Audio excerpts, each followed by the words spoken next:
আসসালামু আলাইকুম রহমতুল্লাহ। পৃথিবী শাসন করেছেন সময়ে সময়ে বিভিন্ন সম্প্রদায়। তার মধ্যে সবচেয়ে সফল এবং সুবিস্তৃত শাসন ব্যবস্থা খিলাফা আলা মিনহাজিন নবুওয়া। কিন্তু সত্যি হলো খুলাফায়ে রাশেদার পরবর্তীতে তাদের রেখে যাওয়া নীতির উপর অনড় থাকতে পারেনি মুসলিম উম্মাহ। কিন্তু সময়ে সময়ে পৃথিবীর বিভিন্ন দিগন্তে এর প্রচেষ্টা ছিল অব্যাহত।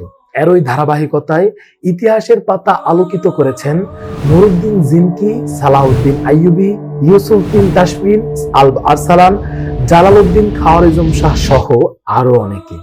যার আছে সূচনা তারই আছে পতন।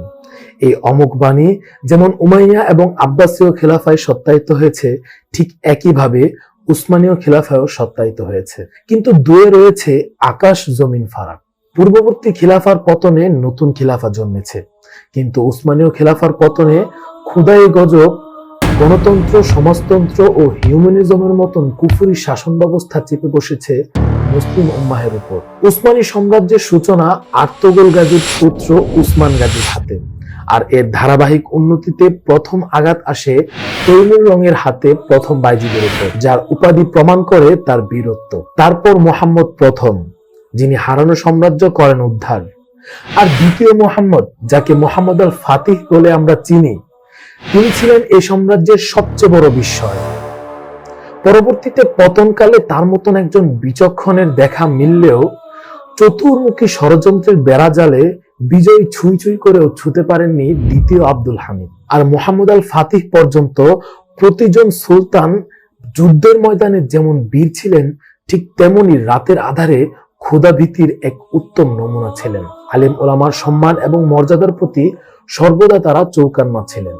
প্রথম মুরাদ, প্রতিটি যুদ্ধের ময়দান থেকে তিনি মুষ্টি মুষ্টি করে মাটি সংগ্রহ করে রাখতেন, যেন দাফনের মাটি হয় জিহাদি ভূমি থেকে সংগৃহীত মাটি। সুবহানাল্লাহ। এ ছিল উসমানী শাসকদের তাকওয়া এবং পরহেজগারিতা। তারপর সুলতান কানুনী ও তার নৌবহর। ইতিহাসে আছে কি এর কোনো দৃষ্টান্ত?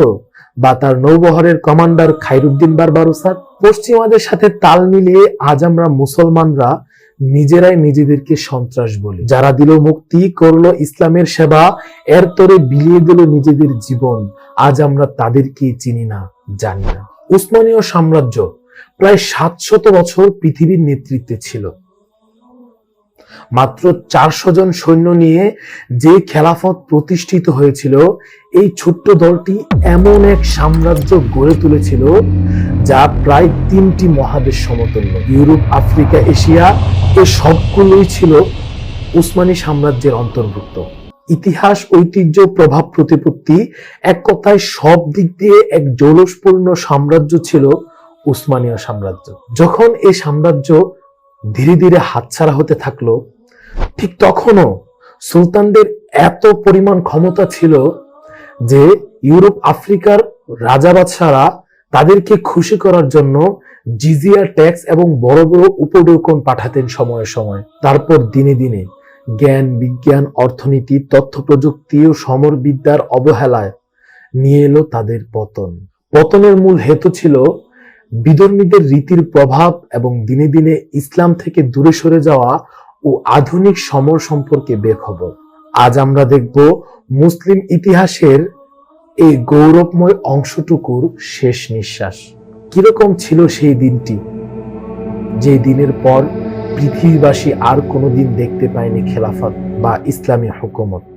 আসুন শুরু করি।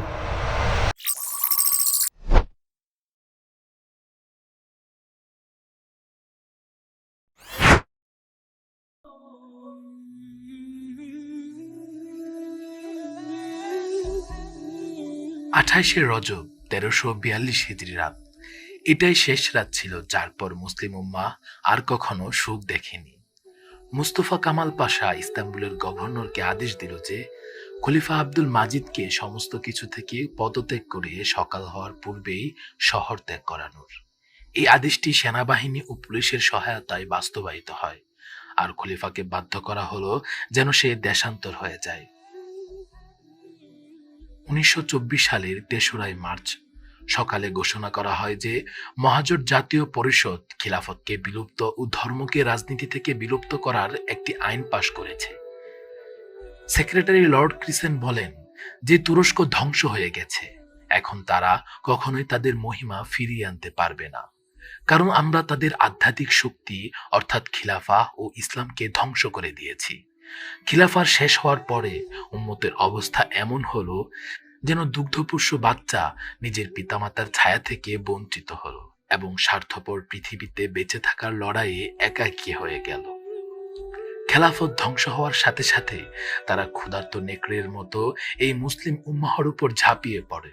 তারা এই উম্মতের রক্ত চষে নেওয়ার জন্য একে অপরকে মুসলমানদের বিরুদ্ধে যুদ্ধ করার জন্য উৎসাহ ও উস্কে দিত। ইসলামী শরীয়তকে তারা ভেঙে চুরমার করে দেয়, খেলাফতকে ছোট ছোট দেশে বিভক্ত করে এবং প্রত্যেক দেশকে তাদের নিজস্ব আইন কানুন, জাতীয়তাবাদ ও পতাকা দিয়ে বিভক্ত করে দেয়। ইসলামের শত্রুরা খেলাফতের শক্তিকে নিষ্ক্রিয় করে দেওয়াকে কেন প্রয়োজন মনে করে? তার উত্তর একটি ঘটনা দ্বারা বোঝা যায়।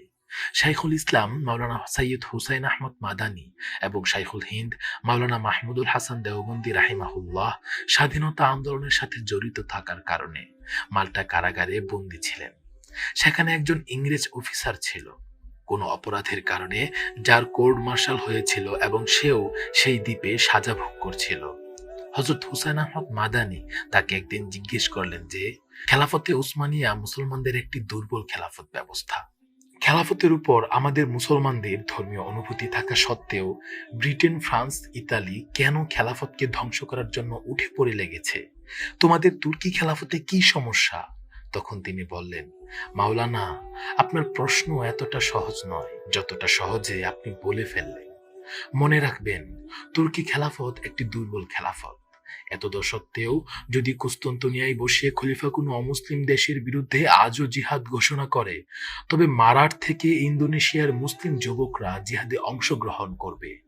সারা ইউরোপে খেলাফত ও জিহাদ শব্দে কাঁপন ওঠে। ইউরোপের সমস্ত দেশগুলো মিলে এই দুই শব্দের শক্তি খতম করতে চায় এবং তারা এটা করে দেখিয়েছে। আব্দুল মাজিদ সানির খিলাফতের উত্থান পতন ছিল বিংশ শতাব্দীর মুসলমানদের জন্য সবচেয়ে বড় ট্র্যাজেডি। মুসলমানদের ভবিষ্যৎ তখন ইতিহাস হয়ে গেছে। পবিত্র স্থানগুলো তাদের কবজায় চলে যায়। আরবের জমিনে ইসরায়েল জন্ম নেয়। পাকিস্তান দুই টুকরো হয়ে যায়। আফগানিস্তানে আগুন জ্বলে ওঠে। বাবরি মসজিদে ক্রন্দনের রোল পড়ে যায়। কাশ্মীরের জমি মুসলমানদের কবরে পরিণত হয়। ইরাক, লেবানন, সিরিয়া ও বার্মায় মুসলমানদের রক্তে তারা হোলি উৎসব পালন করে। মুসলমানরা ইয়াতিম ও বাস্তুহারা হয়ে যায়।